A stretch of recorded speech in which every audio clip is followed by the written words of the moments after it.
On the Law Factor Live tonight, we talk to one of St. Lucia's gems, the woman who spearheaded the folk group the Huronora Voices and regarded as the woman who pioneered the introduction of folk music to the St. Lucian school system.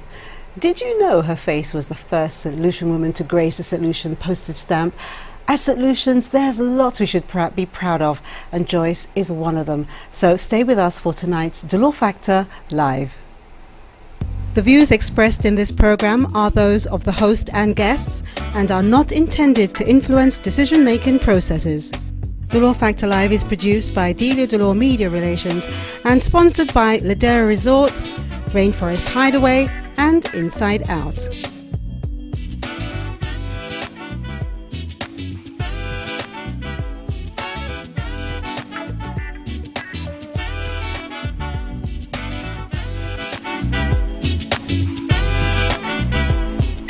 Welcome to The Law Factor Live. I'm Delia Delore.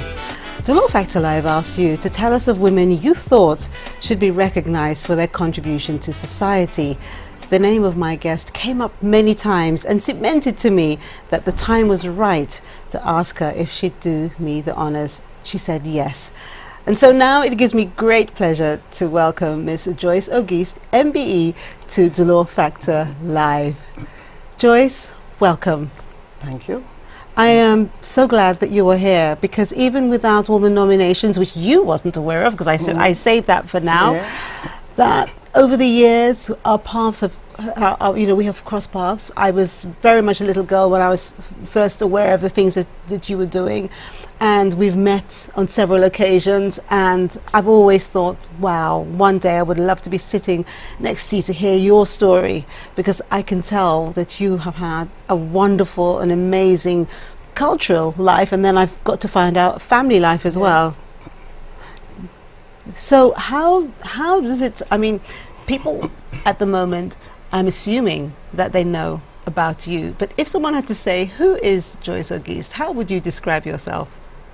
I'll just say that I'm very humble. I love my country, St. Lucia, most of all the children. My teachers who assisted me in bringing out the talent, and the many opportunities I've had to meet various individuals, and that gave me an opportunity to showcase the talent I had in music, netball, cultural experiences, and so many others. And what stands in mind is that to have done all this, it wouldn't have been possible for my brother Robert, who wanted a sister, and he prayed for one, and I was the one. And my mother took care of us, took care of me. I was born in Labrie, the village of Labrie, and at the age 2.5 I came to Castries, because Robert and mother, they were already in Castries. He was working at Clark's drugstore at the time. And he wanted his sister with him in Castries.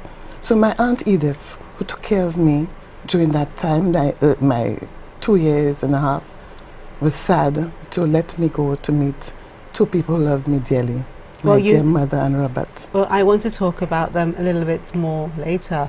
But for now, let me ask you, when I asked you to be my guest tonight, what was your first reaction? What did you think of? I said, wow, you know, because I listened to your programs, very interesting.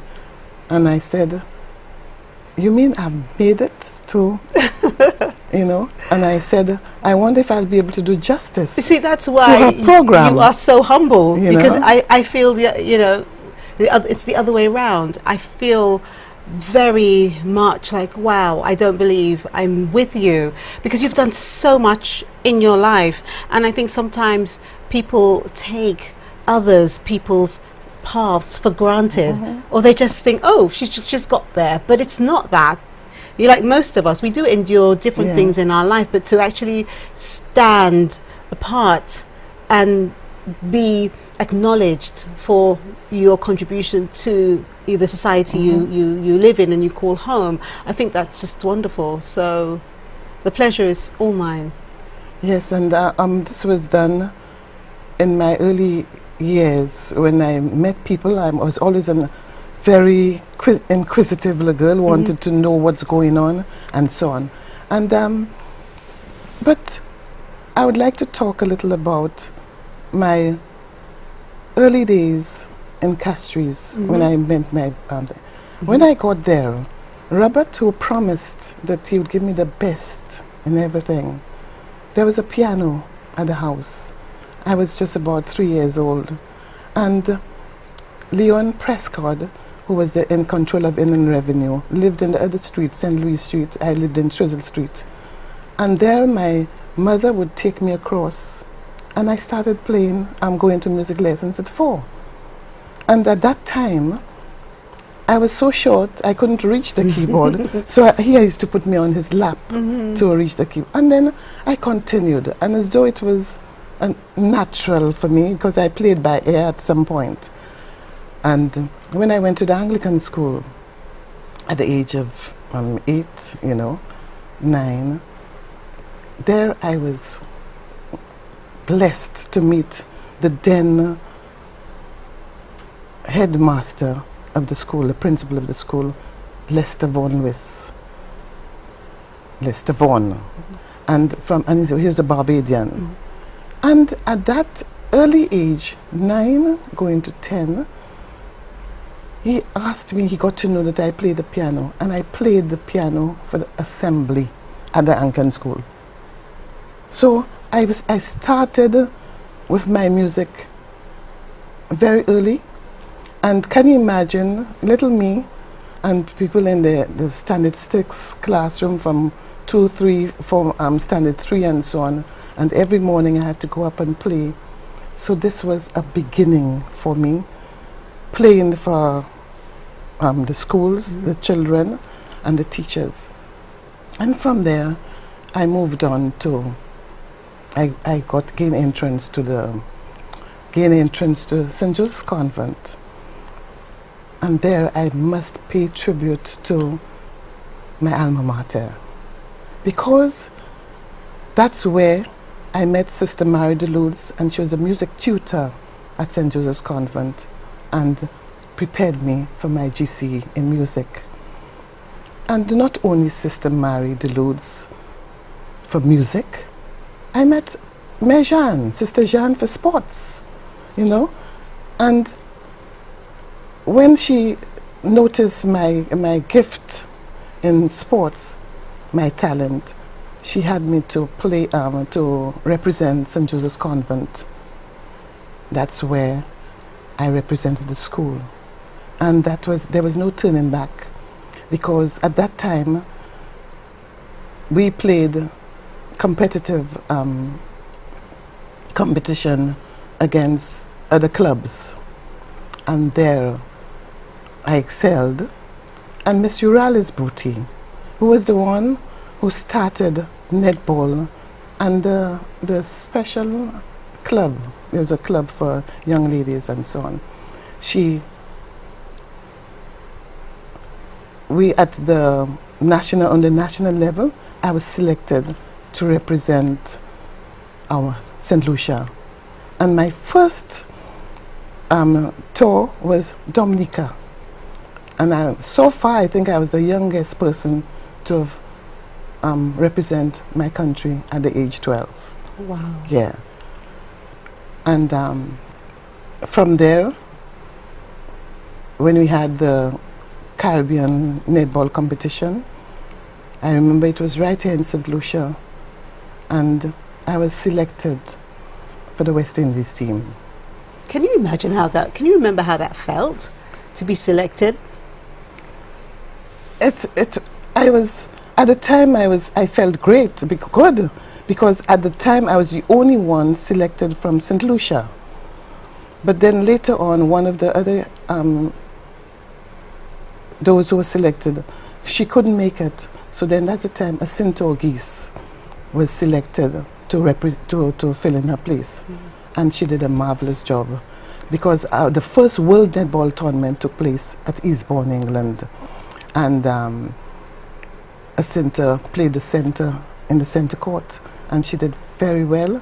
We all excelled, and so much so that I made the front cover of the All England Netball magazine, showing me with one outstretched hand catching the ball and, you know, in the air. I'm sure many people have seen that image and don't realize that it was you. Well, the only thing they would say, it's symbolic of the standard of netball in the Caribbean. So when I, of course, Sister Married prepared me for GC. So when I went to England, Robert told me, my brother Robert, he was now working in England, and he said, Joyce, you're not returning to England, to St. Lucia. You'll stay there and pursue your studies in music.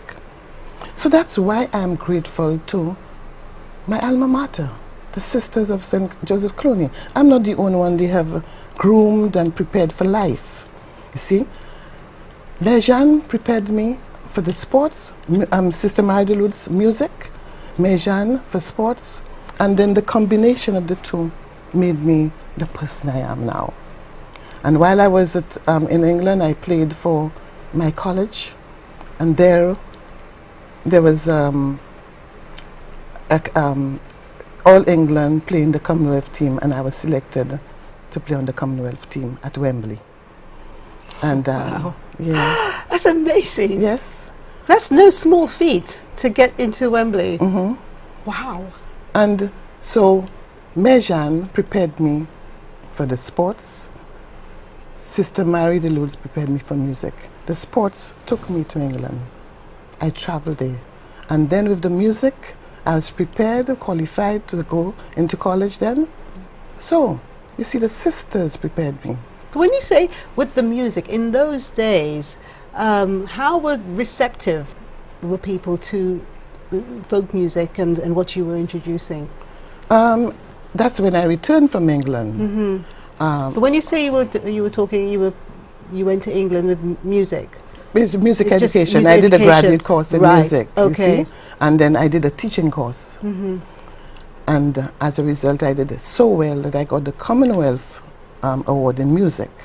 So I stayed to specialize in choral, choir, choral work, chorus, and piano. So, and then when I returned to St. Lucia, there's a time before coming, of course, Janice Clark at the time, this lady Compton, we were great friends from school. And when I went to England, she went to England before me because she went to boarding school there. And we met and we continued our friendship then. And then it was Associated States, I think, was in 1966. And then she had to return to St. Lucia because her father was made the first Governor General in St. Lucia. So when she arrived in St. Lucia, she told the Prime Minister then, Sir John, that she has a friend who has done so well in music. She would like him, if he can secure a post, something for her to do on her return. So since I had to specialize in more subjects in music before returning home, when I got back there, he in fact listened, and in talking with the then music education officer from Sir Hunter Francois, Honorable Mr. Hunter Francois, Honorable Hunter at the time, you know, the post was created, and I am blessed. I had it made for me, because when I went to I started on the 1st of October 1967, I think. And who would be at the helm?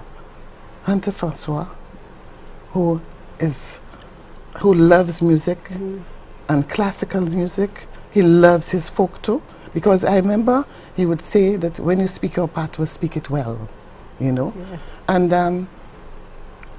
the permanent secretary then was Mr. Iris Simon, who was knighted after, and my chief education officer, Leighton Thomas. So you find these two people who were interested in music and music education in the schools. I had no problem. I was able to get start of all programs. But when I returned to St. Lucia, there was an ongoing program. Before you go into returning to St. Lucia, what would you like the audience tonight to take from what you're about to tell them about your life, about folk music and its development? What would you like them at the end of the show to take into their minds? You know, because what I would like them to know, that with music, with folk music, you have to be a well-rounded person. Because in other countries, they have folk music in other countries. If you like Dvorak and all these people, they use the folk idiom for their music and so on. The same way, we should enjoy our folk, yes, but we must have a base for having serious music to help us, and to expose the children not only to folk, to musicals, music education, different instruments, the instruments of the orchestra, and let them, as they grow, and then let them decide what path they would like to take, whether it's folk, classical, you know, ballads, you know, calypso, and so on. But right now, it would seem, as time went by, that the classical form is losing its, you know, losing the enthusiasm we had. Because during that time we had groups like the Bel Canto, the Yuletide Chorale, and also You and Our Voices. And we were able to do serious work, like the Handel Messiah. And this is a copy of when we did the Handel Messiah. That's another message I would like to take to the people. United, we do well. And then in those days, the groups met and we did things together.